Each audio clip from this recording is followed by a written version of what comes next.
on security in the Arctic, the last peaceful region standing, question mark. I am going to try to find an answer to this question, whether this is the last peaceful region. Is it really peaceful? Hopefully it's not the last region. I'm passing the floor to our first speaker, Alexander Sergunin, professor at the Department of International Relations at the School of International Relations at St. Petersburg State University. This session is a follow-up to the previous session, and some of the presenters who spoke earlier talked about security matters in the Arctic region. So this is a continuation, but then again, there are some questions and there's been some debates on the topics that have been discussed this far. I wouldn't really trust the strategic documents that have been published on the Arctic matters. Many publications have been made by the US armed forces, as many officers in the United States say it's a matter of fashion or attitude or what's popular. And it seems like under Trump administration, the United States did not have one single strategy for the Arctic, and the current administration doesn't have it either. All the documents that have been passed pertain to Trump's administration. There's only been one recent Navy document that was also generated under Trump administration that was published under the current administration. It doesn't reflect the Arctic policy that we see under the current administration. So I wouldn't really put an equal mark between the Arctic policies of the last and the current administrations. Biden probably will follow the policy that was taken under Obama administration. He might want to join the climate agreement that Trump has withdrawn from when he came to power.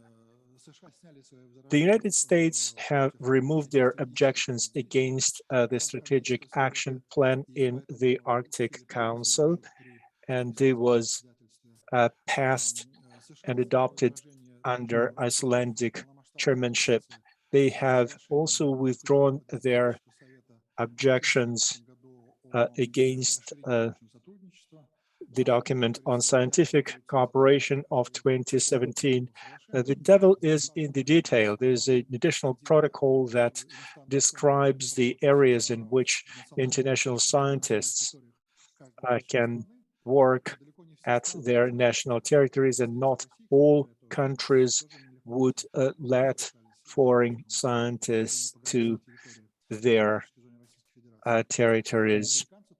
Americans also had certain limitations for Alaska. Alaska has a lot of military installations, a lot of stations, and access to that state for scientists is not always possible.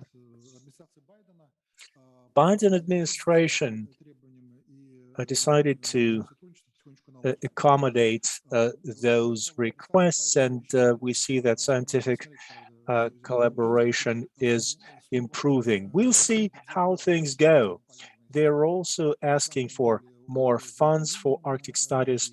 Trump administration has cut them down to the minimum level, and the US scientists have been complaining about that.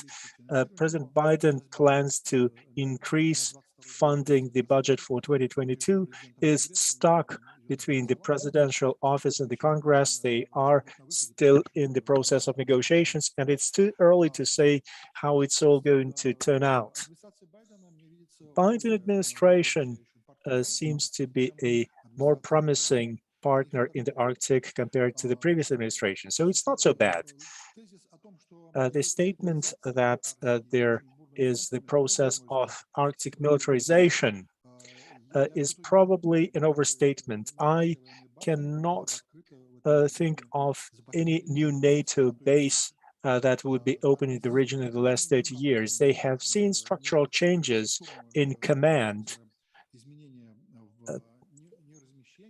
but it's not deployment of new regiments. It's a different story. If you look at the configuration of the second and third strategic commands responsible for the Arctic, the third command includes forces based in Alaska. They are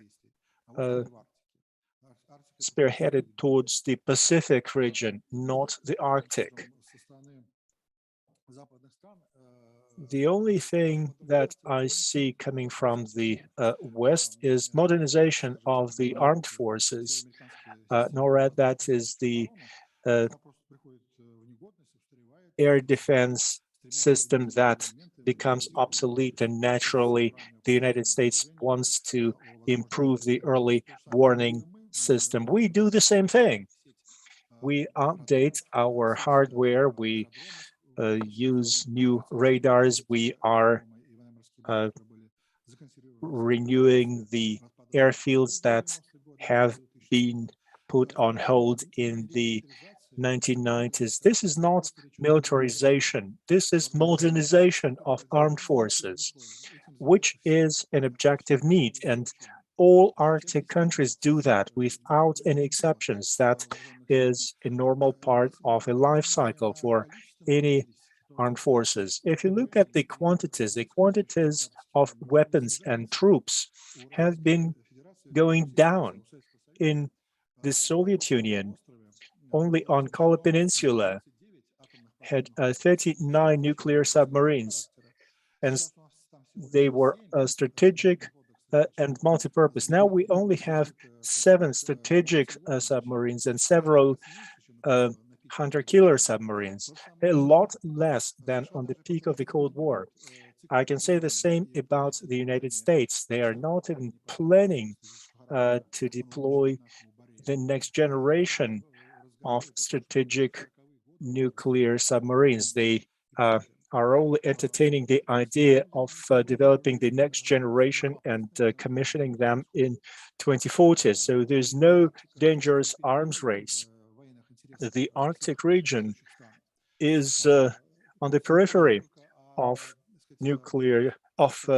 military developments. Countries are only maintaining their deterrence potential, and that is the foundation in any military policy of any power, not just Russia. The SSBNs that are produced in Severodvinsk are built not only for the northern fleet, but also for the Pacific fleet. So only half of those SSBNs are built for the Arctic region. Another 50% will be used in a different part of the world. So I cannot say that things are going in a bad direction. That is an exaggeration. The same is true for conventional forces. At the peak of the Cold War, Kola Peninsula was a home to an entire army. And now all the forces that we have there are much smaller by an order of magnitude, and that is army regiments. After the beginning of the crisis in the Ukraine, when NATO-Russia relations deteriorated quickly, the Minister of Defense, Mr. Shoigu, had a plan to create another brigade and then 2 Coast Guard divisions. One should be stationed in Chukotka, the other on Kola Peninsula. But those plans never materialized, and the level of troops in the Kola Peninsula has not changed. And in Chukotka, we do not see anything new either. They are only talking about the possibility of restationing our fighter jets out there. So we have to be critical about the news that we hear about. I can also comment Russia-China cooperation in the Arctic. I quite agree with my uh, colleague, Tima Koivrova. They are involved in Yamal LNG project, and there is another similar plant under construction, and the Chinese are also involved in it. Uh, they also make their contribution to shipping of LNG using Northern Sea route. So that's all there is. Chinese project that have been advertised but never came to fruition, like building Murmansk seaport, Arkhangelsk seaport, and building Northern Sea Gate here. We saw.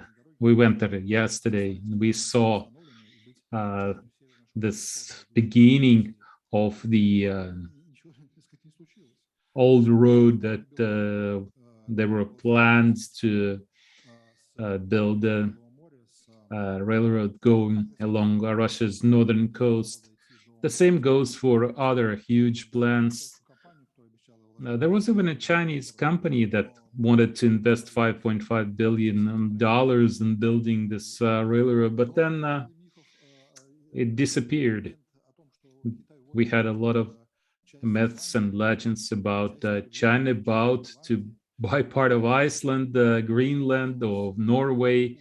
And again, this never turned out to be true. Yes, China does invest in Greenland, but it's very, very limited. They mine for uranium and some rare earth metals. And Chinese companies are just one of shareholders in those mining enterprises. The same goes for drilling for gas off the coast of Iceland. These are mostly projects and plans. So there is no Chinese threat, or there is no alliance between Russia and China against Western countries. This is nonsense. This is absurd.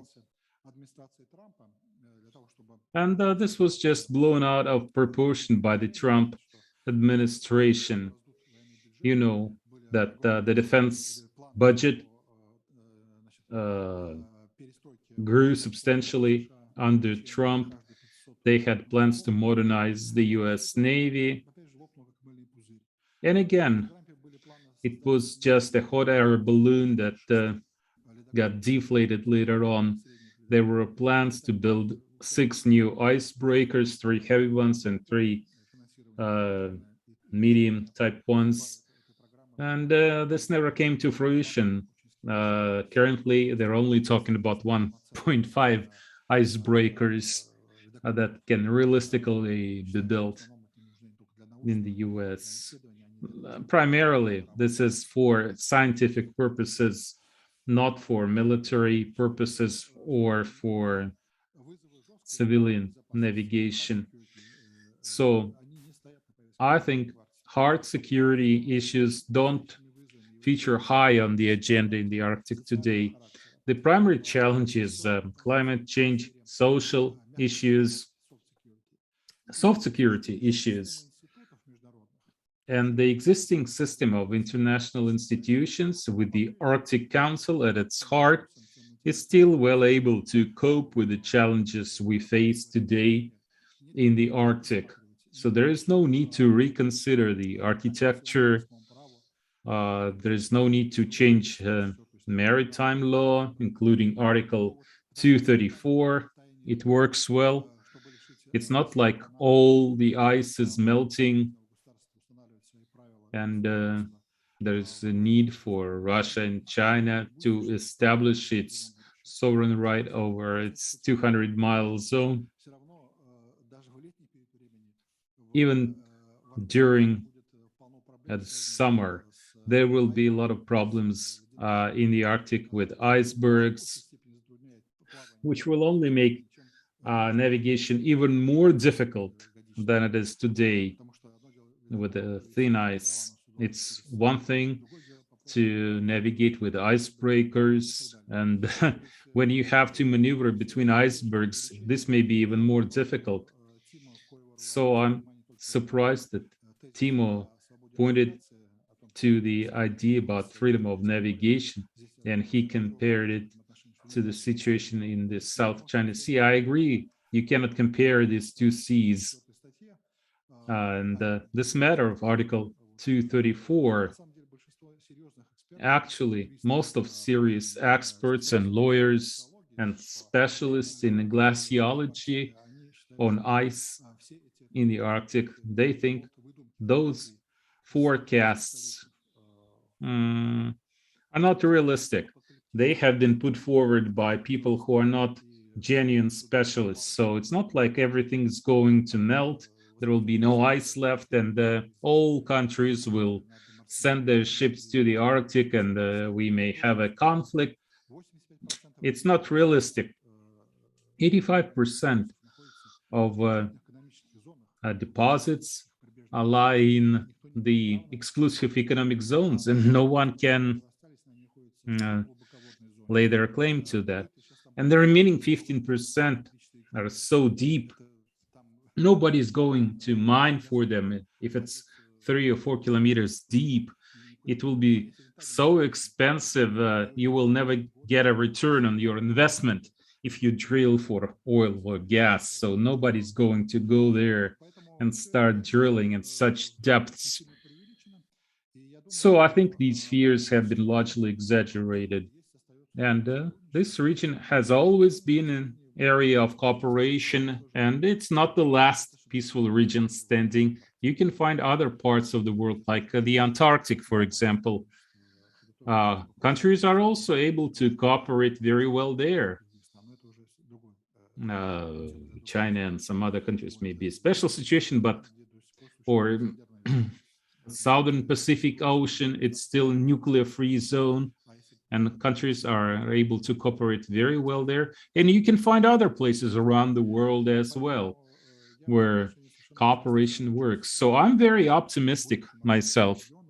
I am very optimistic about the future of the Arctic, and I encourage everybody to work. No need to invent non-existent threats. Instead, we should just work constructively and avoid negative connotations. Thank you. Thank you very much. This was a very interesting speech with a very positive conclusion. This is not the last peaceful part of the world. Okay, let's go to our next speaker. This is Jorgen. Please, the floor is yours. Oh, I'm sorry. I'm sorry. I'm sorry. This is Jorgen Stone had a special situation.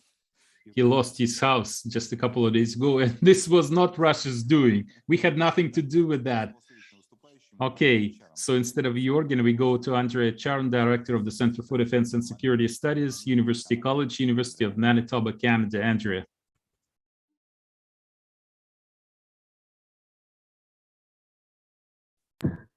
Thank you very much. It's a real pleasure to be invited here. I will just keep off my video for me, just to maximize bandwidth.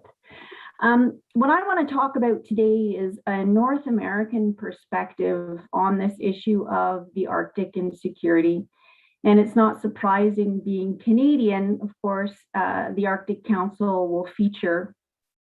Canada was instrumental in the creation of the Arctic Council, and especially our now Governor General, Mary Simon, who is Inuk.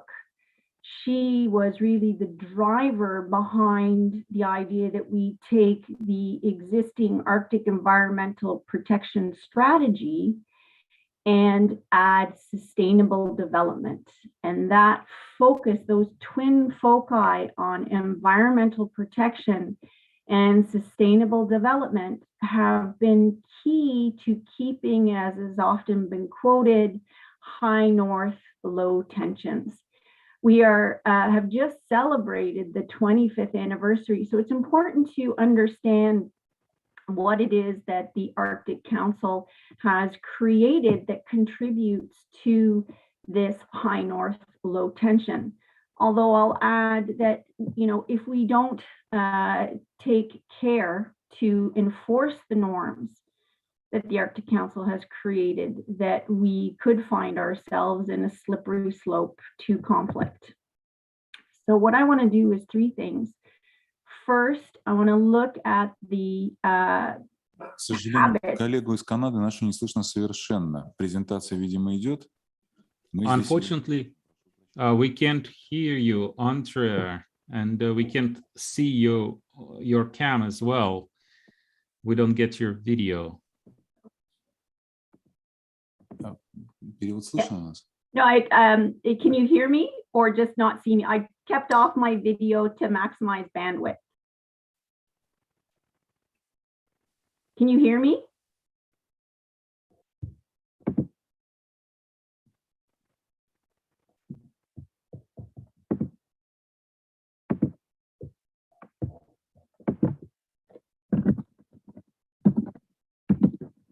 So some of the people are saying they can see and hear you well, Andrea.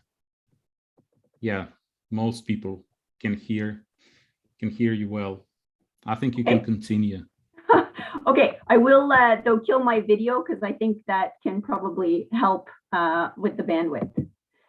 So I want to look at the norms that the Arctic Council has created, look at some of the challenges, and then what are the consequences for security. So next slide.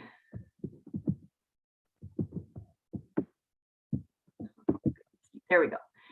So as you know, and has been discussed, the Arctic Council is an international forum, and it has uniquely these permanent participants in the form of Indigenous participants. And they, I think, deserve a lot of credit for helping to enforce norms. And those norms that the Arctic Council has tried to create, foster, and support is this idea of the Arctic as an exceptional region. And that is because, unlike a lot of the world where many of the states involved in the Arctic Council have conflicts of varying degrees in other issue areas, the Arctic has managed to be a place where we can have cooperation and coordination. And that's largely thanks to the 6 working groups that have a scientific or sustainable development focus. And we have just pledged, for example, through an agreement to encourage both Indigenous knowledge and scientific knowledge working hand in hand so that we can continue to respect international laws and rules that we have in place. But if we look at the wider geopolitics and look at both the NATO players, all of the observers who are also party to the UN Convention on the Law of the Sea, the European Union, the UN Security Council permanent members, you would think there would be great possibility. Прошу вас сделать паузу, потому что вас пока слышат только англоязычные участники, русскоязычные не слышат ваше выступление. Andrea, could we please pause for a second? Unfortunately, Russian speakers cannot hear you. It's just the English speakers who can hear you. I wonder if that's because I've got translation. Is that because my system is on translation?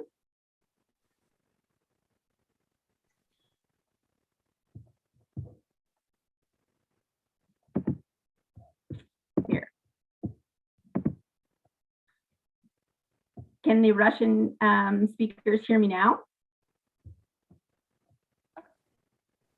Andrea, we are very, very sorry. We have a minor technical difficulty joining you on our, I think it's our fault, so don't worry, we'll figure it out in a minute and we will be right back, I'm notorious for breaking internet, so.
Коллеги, слышите, скажите что-нибудь нам из Zoom? Да, Andrea, please. Andrea, could you please try saying something on Zoom? Oh, okay. Yeah, you're Okay. here. Great. Okay. Thank you. Sorry for that. Yeah, no problem. So conscious of the fact that we have all of could we actually ask you to start from the top, because the thing is Russian participants did not catch the first part of your presentation. We're very, very sorry that we didn't tell you earlier, but could you please maybe briefly start from the top? Thank you very much. Thank you. Sure, no problem. So being Canadian and also looking at this security context of the Arctic, I naturally gravitate to the role that the Arctic Council has played to contribute to this idea of security in the Arctic. So in the presentation, what I want to do is look at the norms that have created what has been quipped the high north low tension in the Arctic, what norms the Arctic Council has encouraged, fostered, look at some of the challenges potentially to those norms, and then the consequences for security, which were mentioned in the opening comments. So I know that you've had other presentations on the Arctic Council, so I don't want to go too far into detail on that, but one of the things to note is that the Arctic Council has put in place a system of decision-making that clearly puts the 8 Arctic states in command of the decisions that are made. But in addition, we have these 6 permanent participants, these Indigenous voices, which have been really essential to making sure that the twin mandates of the Arctic Council, being environmental protection and sustainable development, have been encouraged, and projects have furthered these mandates. We have, of course, our Canadian Governor General, Mary Simon, herself is Inuk, is essential to the creation of the Arctic Council, taking what was the Arctic Environmental Protection Strategy and adding a sustainable development mandate to that. Because of the consensus decision making, though, it is still the Arctic states which, largely drive the agenda of the Arctic Council. with the consultation of the Indigenous peoples. This means that the Arctic Council has tried to foster and encourage this idea that the Arctic region is somehow exceptional. While we look at other issue areas and the same state actors in other contexts, and there's the possibility of conflict, in the Arctic, we have managed to keep this exceptionalism, and that's because of the cooperation that is fostered through the coordination of scientific and Indigenous knowledge studies.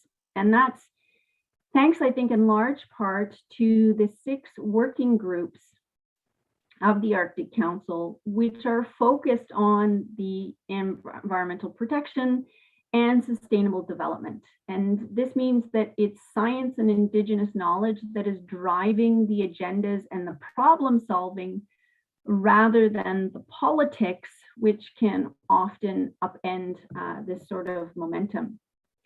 The other thing that the 8 Arctic states have done, and especially the 5 coastal states, is to pledge their continued respect for and enforcement of international laws and rules. And so, of course, we think about the Ilulissat Declaration, in which the 5 coastal states pledge that should there ever be a conflict, for example, on the process of the Commission on the Limits of the Continental Shelf, that things like the UN Convention on the Law of the Sea would prevail. When we look at the geopolitics, of course, we have all sorts of different actors that are also belong to different alliances or to conventions or to charters that perhaps could see them working at cross purposes. We have, for example, all 5 of the permanent members of the UN Security Council represented in one way, shape, or other in the Arctic Council. We have this sort of NATO-Russia divide. We have the UN Convention on the Law of the Sea, which captures most of the actors, but importantly, the United States is still not a party to UNCLOS, even though they perhaps treat it as customary law. And then, of course, we have actors that are within the European Union. And with the addition of new observer states, what we're starting to see is sort of a European-Asian divide within the observers. To date, the observers seem to be supporting the twin mandates of the Arctic Council, and the rules that were created, especially in 2013, to ensure that there were clear delineation between the 8 Arctic states, the permanent participants, and the non-Arctic observer states seems to be holding. And as a result, we've also managed to have new organizations to work on other issues that are starting to stretch the margins of the mandates of the Arctic Council. So we have, for example, the Arctic Coast Guard Forum, which Russia is currently chairing, which has been a boon, I think, for looking at especially safety and some security issues. We have the Arctic Economic Council created in 2013, which is starting to look at things like the shipping economy, internet access, and the like. And these have all contributed to, I think, the functioning of the Arctic to remain that low conflict. But I think there are 4 challenges that are set to overtake us if we're not careful. And the 4 are the growing nationalist globalist divide. We have some emboldened states. We have rhetorical narratives that are largely for the nation's audiences, but can spill over into the wider context. And of course, we have this great power competition. And the concern is that these 4 challenges can create the conditions where we're going to have misunderstanding, incidents, and accidents. So let's take them all in turn. So the growing nationalist globalist idea is that, and we see this very well, for example, in the response to the pandemic, that rather than working in a collective format where we're all contributing to, for example, making sure that everybody has access to the vaccine and the like, we start to become very nationalistic in our focus. And it's going to be each state sort of becomes their own little island and takes care of themselves. And this can possibly happen too in the Arctic, especially if we start to have conflicts either in the UN process on the continental shelf, on some of the economic practices in the Arctic. The way that the Arctic Council is set up is it's supposed to encourage a collective approach to what is best for the Arctic, but that too can also have consequences. If, for example, we have especially observers that would like to treat the Arctic Council more and more like a park and prevent, sort of any development or economic activity in the Arctic, then that is antithetical to the wishes of especially the coastal states and in some cases the indigenous peoples. And so keeping that balance, it's important. We're talking about sovereign states, but we're also talking about collective action. Keeping that balance can be very tricky, and it's often the case that an issue elsewhere in the world could put pressure on this balance that we seem to have that would erode. And we also have the issue of emboldened states. And here, especially in a North American context, the concern is China and their aims for the Arctic. That is something that we want to watch. It was especially acute in the Trump era that tended to stoke this antagonism between other states. Biden seems to be easier to manage. Certainly, he was quick to sign back on to the Paris Accords. We can now actually use the term climate change with the US, which is a huge help. But again, and related to this nationalist globalist divide, that's something we need to watch. Next is the rhetorical narratives. And this is not unique to any one state. All states tend to do this, but the message we give to national audiences can sometimes be misconstrued and misunderstood in a global context. And so the moderator mentioned how there's a difference between modernization and militarization.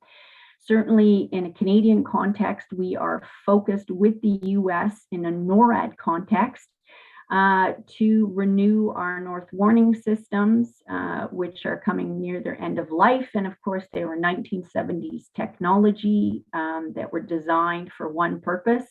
And we need to take into consideration new threats, but also new opportunities. One of the things that you will see in a North American context is this focus on dual use technology. We don't have the luxury anymore of spending only for military purposes, especially in an Arctic context where it is so expensive to do any sort of infrastructure.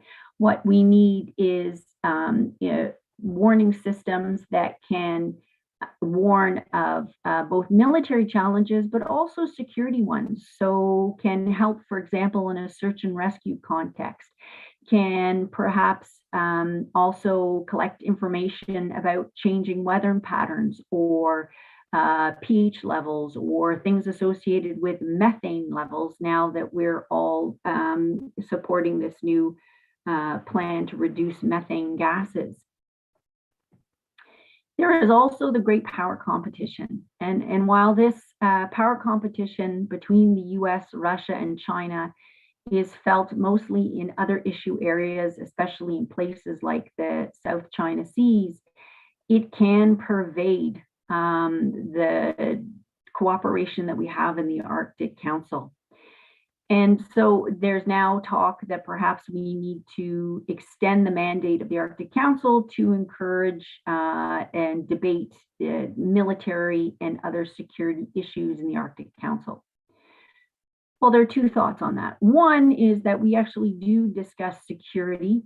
We've expanded it to include issues of human security, climate change security, and that's already happening.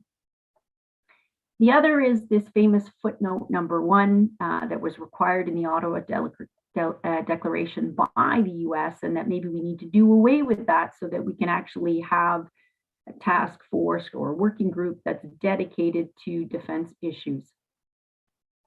The concern is that bringing in those wider military issues may in fact undo and take away from the focus of environmental protection and sustainable development, which has been key to the success of the Arctic Council and has created a number of binding agreements on the 8 Arctic states. Rather, the thinking now, and this was also in a new NATO foresight regional report on the Arctic, that said perhaps what we need, given that misunderstandings, incidents, and accidents in this great power competition world are most likely to be the spark of a potential conflict. So the concern is not that it's the Arctic directly that will be the source of a conflict, but an issue area somewhere else that will sort of leach into the Arctic. What we need is, for example, to have early warning systems, not unlike the CUES agreement that we have for the South and East China Seas, this code of unplanned encounters at sea. We have this agreement between Canada and Japan and China and the US and others, that there is a process that is followed should there be these unplanned encounters at sea.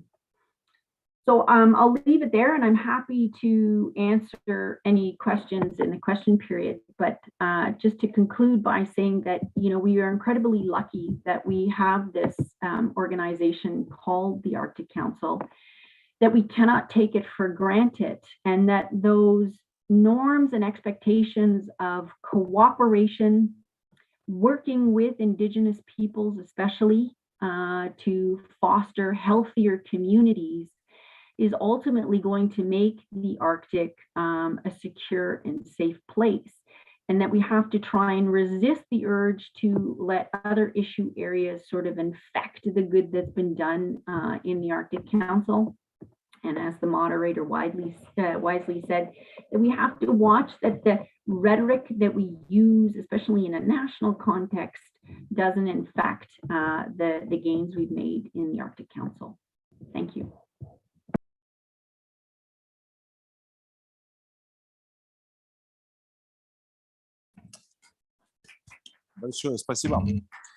Thank you very much. Thank you, Andrea. Mikhail Popov is missing today, so we lost another panelist. This opens the floor for questions. We have quite a few. I'm Anastasia. I'm a master's student in economics, and I have a question for Alexander Sergunin. Today, we talked a lot about China's presence in the region, and you said that according to some sources, China is not really so active economically as some other sources say. There is another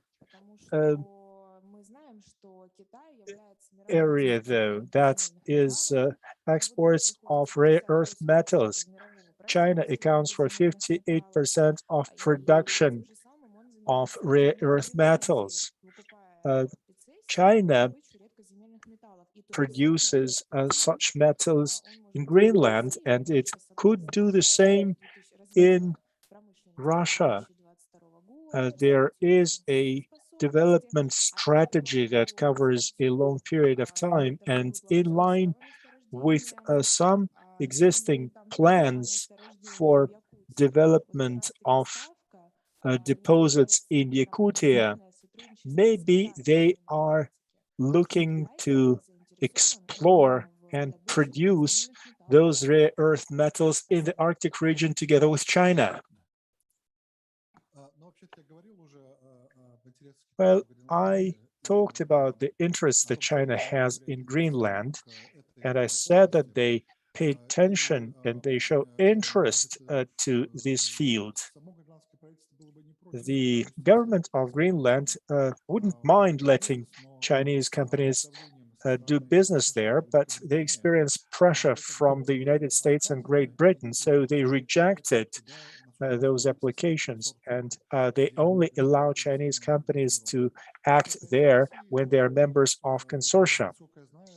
In Russia, as far as I know, rare earth metals production is in the strategic category, and foreign companies, doesn't matter where they come from, are not allowed to produce, or they can only work under strong control from the Russian government. I have one little comment on that. Yes, indeed, there is this policy from the United States and United Kingdom against Chinese participation, and that's one reason why China limits its exports of rare earth metals to the United States. Greenland, though, has a new government since April. There's a lot of indigenous people's representatives, and they seem to be more independent, and it may mean that there will be a change in attitude to presence of Chinese corporations. Is there any probability of that? I have a question for both presenters, for Alexander and Andrea. You have both spoken about one thing, that one should not overestimate the risk of conflicts or threats in the Arctic that we keep hearing about from experts. Why do experts keep talking about that? Why do we see that in the media? International publications keep talking about greater growing tensions in the Arctic. Andrea, would you please try to take this question? Andrea, can you hear us? Yes, I can. Thank you. That's a really good question.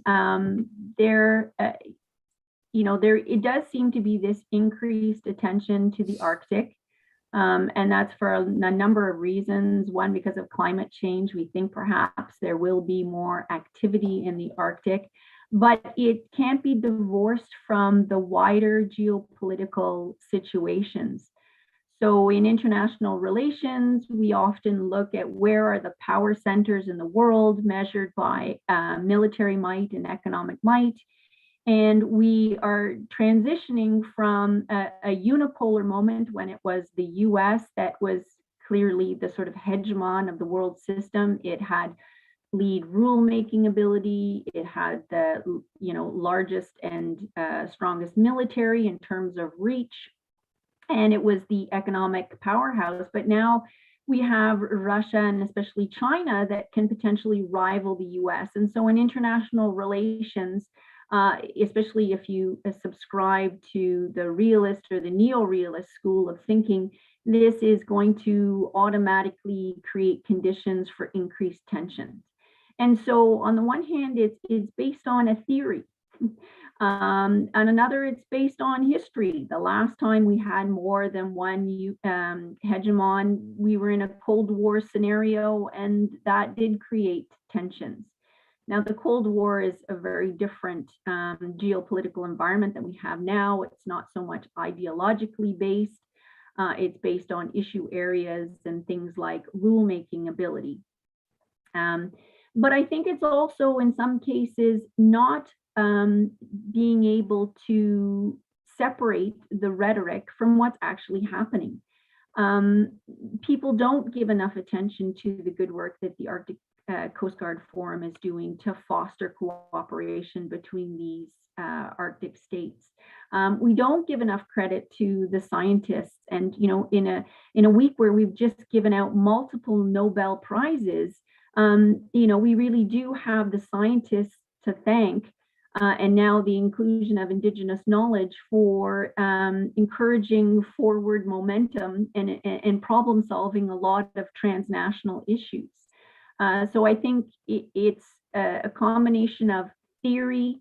We do have this new great power competition, and then it's often misinterpretation of issue areas. So for example, even in Canada, when we had the US release an Arctic strategy for all of its military services, I know, for example, the US doesn't have strategies for the Middle East, for Europe, for Africa, for any other region in the world, but all of a sudden the services seem to have their attention on the Arctic. That can be interpreted, depending on the lens that you're using, as either confirmation that there's going to be more military activity in the Arctic, or, the other interpretation is the fact that the Arctic is something that you can write a strategy for, whereas it's terribly difficult in these other scenarios, because the US is a decision maker in the Arctic, and therefore it can, control some of the variables. It doesn't have that same decision-making might in other areas. So depending on how you interpret activity, you can come up with this equals automatic conflict, or perhaps this is just the policy process that states are following.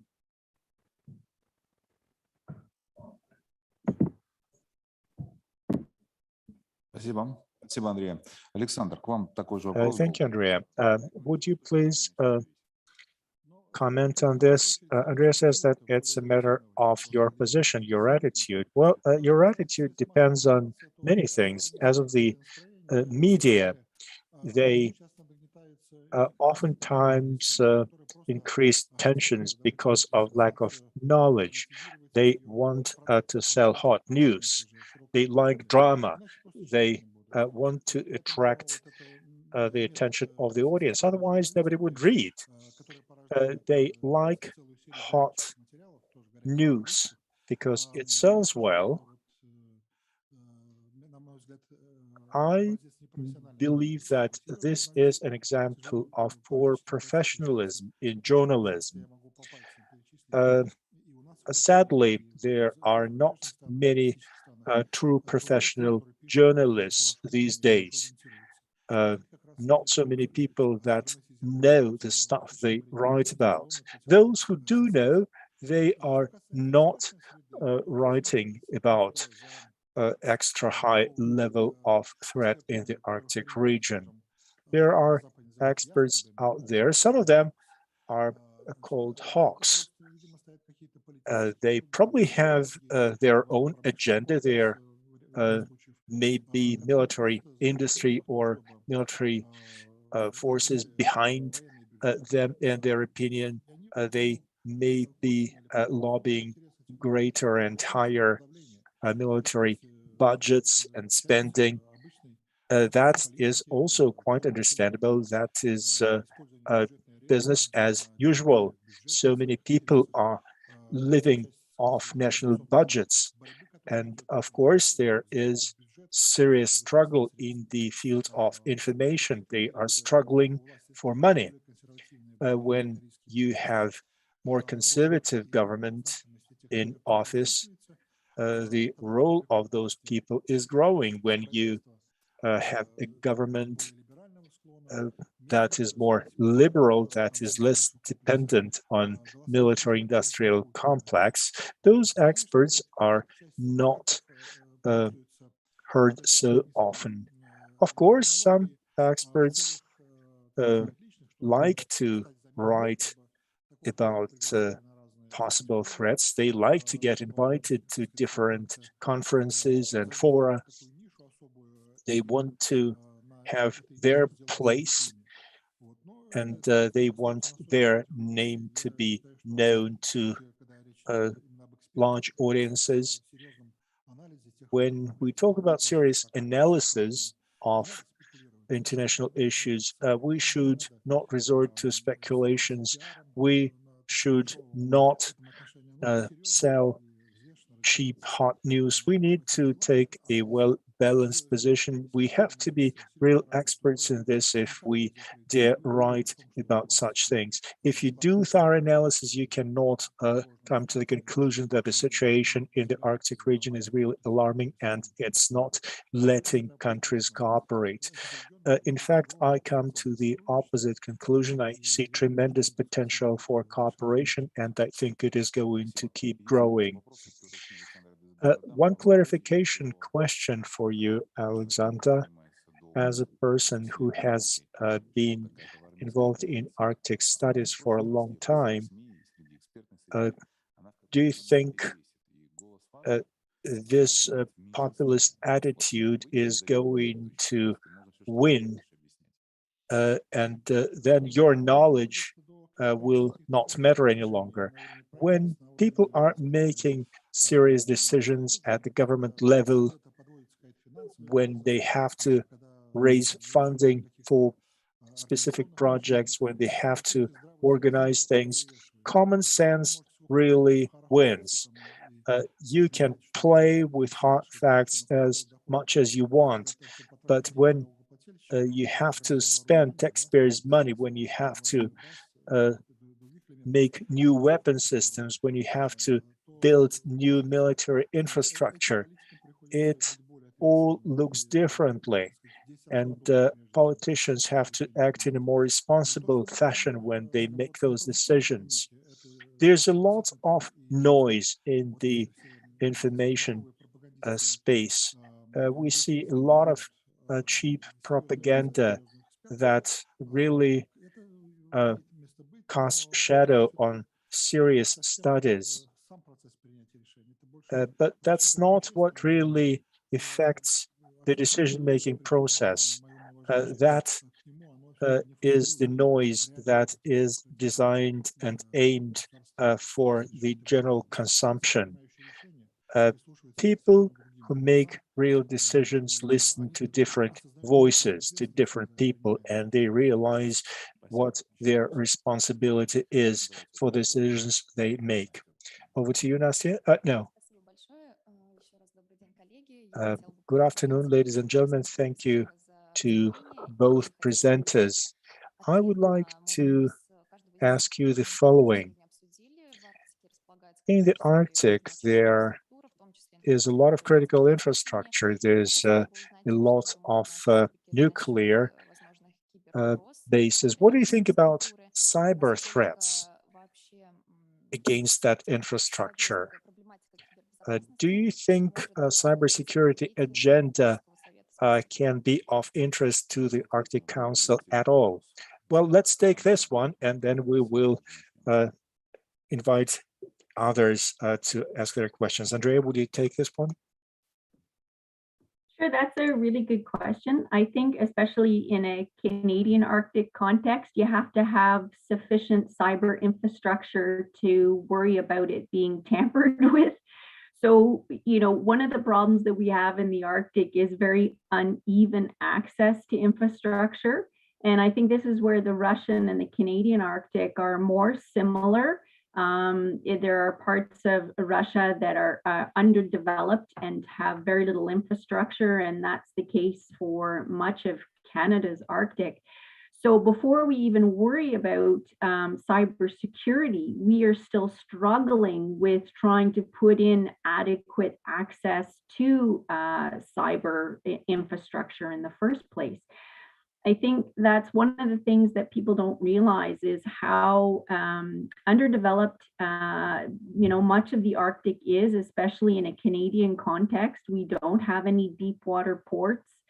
We have some planned, but it's the eye-watering cost of putting in place infrastructure for a very, very small minority of Canada's population. And for politicians, that's always been a struggle, because while they often pledge that we plan to put in place this infrastructure, it represents 40% of our landmass. When it comes time to getting the dollar figure and looking at how many people that might serve, maximum of 150,000 people, all of a sudden we find that the commitments tend to, fall away. And that's why there's a real plug to have dual use infrastructure, especially in a Canadian context, because we can afford to have, for example, military infrastructure that might solve some of that cyber and communications deficit that we have in the Arctic and not benefit the communities. And so while we're going forward with these attempts to modernize NORAD and the North Warning System and the infrastructure that goes with that, is to keep in mind the benefits that we need for the civilian population, because ultimately I think we all agree that healthy communities that are growing, that have access to telehealth and proper education and access to the internet so they can compete globally in this economic market, that is ultimately the best way to ensure that we have security in the Arctic.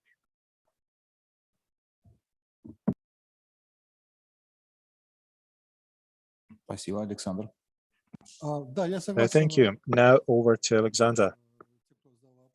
С Андреа, что действительно в Арктике имеется огромное количество объектов критической инфраструктуры, гражданского и военного характера.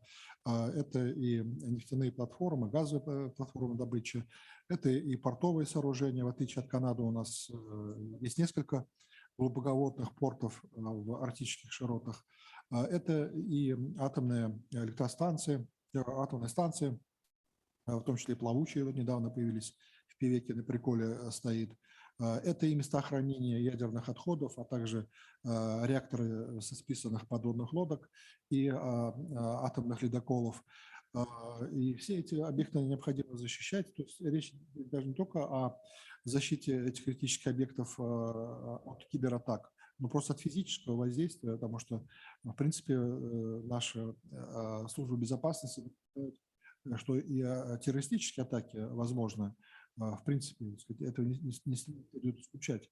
Или же безответственное действие со стороны разного рода экологических активистов, по примеру того, что, скажем, Greenpeace сделал в 2013 году, когда они организовали акцию на нефтяной платформе в море, на платформе «Приразломная». Слава богу, она еще туда не работала, то еще неизвестно, чем закончилось, потому что это создало условия для безопасности деятельности этой платформы. И я немножко удивился, потому что наша, так сказать, пропаганда, она так себя вела беззубо и бессильно, не понимали, почему там этих активистов арестовали, там 2 месяца продержали в тюрьме и, в общем-то, не отказали, а выслали просто. На самом деле это было опасное действие с их стороны, которые могли привести к развитию нефти, и это очень серьезная, так сказать, угроза подобного рода. Их надо было наказать так, чтобы никому больше не повадно было сделать такие вещи. Вот. Значит, They should have been punished properly so that others would not do anything like that. In the field of defense, an attack, a cyber attack, or any technology-based attack that would be supported by any government is impossible, because everybody understands that they would have to pay for that.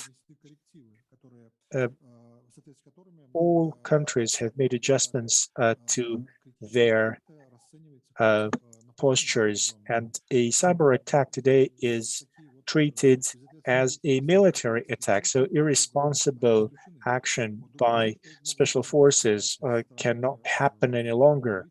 But then again, there are hackers out there who could launch an attack for different reasons, to blackmail corporations or governments, or do whatever else. But those sites, those installations are quite secure, and I don't think we're going to see a real cyber war. However,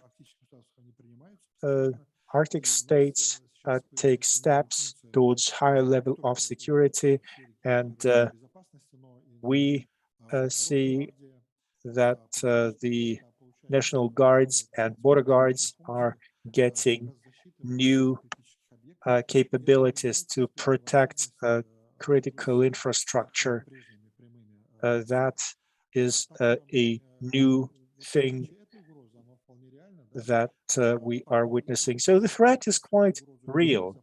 So far, we treat that as a threat to soft security. But then again, it depends on what kind of site comes under attack. If it's a military station or an industry site, under some circumstances, it could be viewed as a hard threat. Andrea has something to add. Andrea, over to you. Thanks very much. And apologies, I missed a little bit of the translation. So I just, however, want to take a second to acknowledge that, while non-state actors were brought up as problematic, the biggest threat to cybersecurity are state-based actors. And we can't forget that. And, that includes many of the Arctic states, including Russia, including China, especially in a North American context. Now, this isn't because of the Arctic, but there are these wider concerns in place. So, I don't want to gloss over the fact that, in many cases, the cyber attacks have been state sponsored. And so we need to remember that.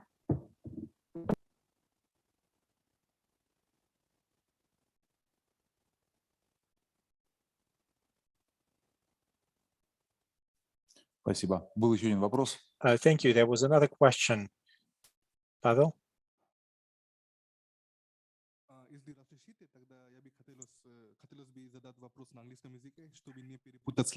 I would like to pose a question in English, if I may. Then I would like to say that irrespective of the fact of the various points of view of the Arctic region, it is a fact that the region has become an area of strategic importance for a lot of countries. The question I would like to ask to both the experts, in your view, do you believe there needs to be a new space, a multilateral space for questions on militarization?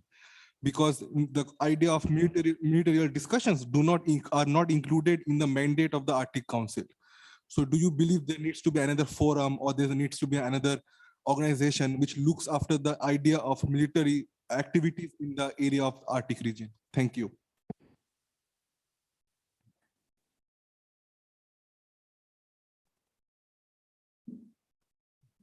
У нас отвечать будет Андрея. Who's going to take that? I can start. Thanks for the question. We actually do have a number of fora and discussion groups already formed to discuss military issues. We had the Arctic Chiefs of Defense Staff that used to meet annually. We have the Arctic Security Working Group, which includes Arctic states and some other Arctic states to talk about military issues. We have, for example, the NATO-Russia Council. But all of this was put on hiatus, and that's because of Russia's activity in Crimea. And so this is an example of activities outside of the Arctic affecting cooperation inside the Arctic. And so I think we're in a bit of a stalemate. I know that there are calls for these fora to reopen on, I have to say on a North American perspective, there is great reticence because of this idea of territorial integrity is foundational to international law. And so there's a reluctance to open up these fora again to, for example, Russia because of Crimea. And that's why I think you're now seeing calls for these more targeted codes that function in the Arctic for Arctic purposes, things like a code of unplanned encounters, because again, the real concern for a spark of conflict in an Arctic context is that something happens that wasn't foreseen and cooler heads don't prevail and you get this slippery slope. The other thing we need to do, for example, is get Russia and the US to re-sign on to things like the Open Skies Treaty. The more transparency that we have about what activity is happening in the Arctic, and then working in cooperatively in these working groups and through things like the Arctic Coast Guard Forum, you build this trust so that you start to be able to understand and separate the rhetoric from actual activity in the Arctic. So I think we have to continue to invite each other to military exercises. We got to be careful about the rhetoric that both NATO and Russia, for example, use around their military activities. We need to recommit to open skies, and we need to start thinking about these new codes. We do have still the NATO-Russia Council, and we should, not neglect that.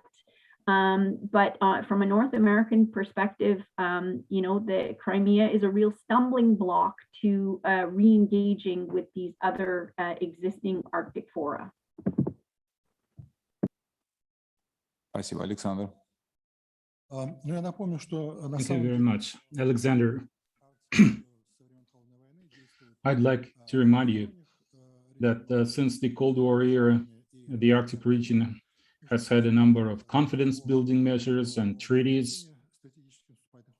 There are some, limitations on the strategic offensive arms covering part of the Arctic zone, the Kola Peninsula, where our submarines are based. How many warheads can be mounted on those submarines? This was all included in the caps for strategic offensive weapons. So they were bilateral verification mechanisms between the US and the Soviet Union, later Russia.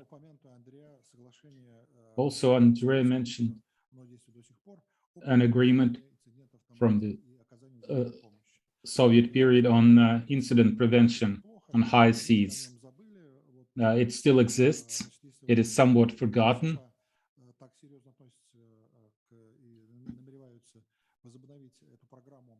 But the United States plan to relaunch this program, Freedom of Navigation Operations, FONOP.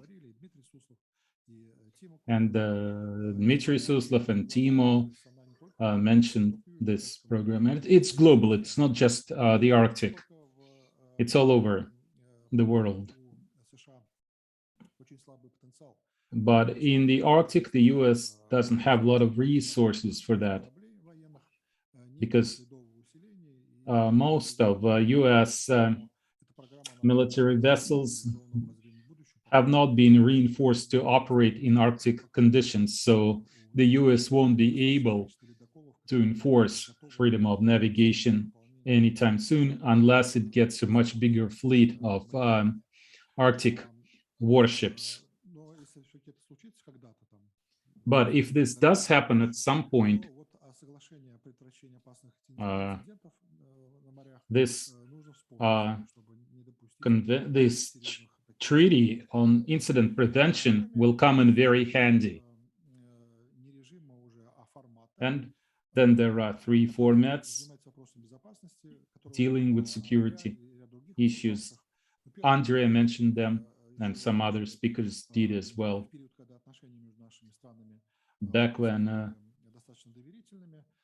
we trusted each other in the Arctic, there is the Arctic Security Forum, where a number of NATO countries participate, and some non-aligned countries like Sweden and Finland and Russia.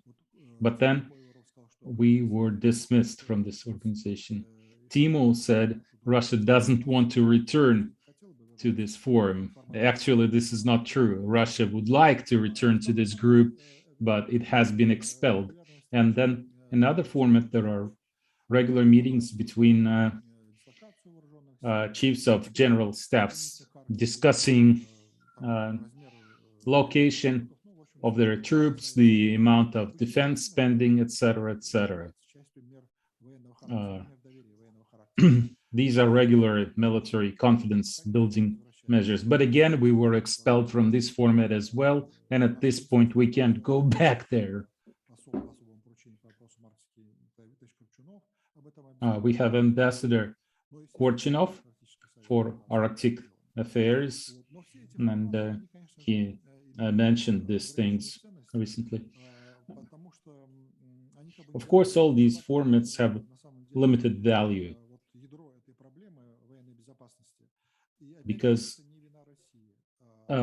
they don't address the core issue of military security. And it's not Russia's fault. NATO countries refuse discussing anything that would limit the deployment of weapons in Arctic seas. This is a fundamental position by NATO, and unless it changes, there is not much you can do. On the NATO-Russia Council, Andrea mentioned it, but the NATO-Russia Council never discussed Arctic matters, and I don't think it ever will, because NATO thinks there should be no Russia in the Arctic. Russia thinks that the Arctic is outside of the NATO remit. It's a North Atlantic Treaty Organization. It's not an Arctic Treaty Organization. So for Russia insists that NATO should not be part of the Arctic dialogue and does not have a role in the Arctic. By the way, Russia has an informal ally in these matters, Canada, the country that Andrew represents. It also doesn't want to see NATO in the Arctic. They even developed a special doctrine for the Arctic. It thinks that NATO should not get involved in Arctic matters, Arctic affairs. This has been an official position of Canada. So that's the situation. Okay, we don't have time for questions. Thank you very much to all of our participants today. This was a very interesting discussion. A round of applause for our speakers. We conclude our discussion on security in the Arctic. It is a peaceful region, and it's not the last one. And I really enjoyed what Professor Stirgunin said, that we shouldn't listen to alarmist, unprofessional journalists and don't try to paint this region worse than it is, actually. Okay, right now we'll have a tour to a local museum, and tomorrow we will reconvene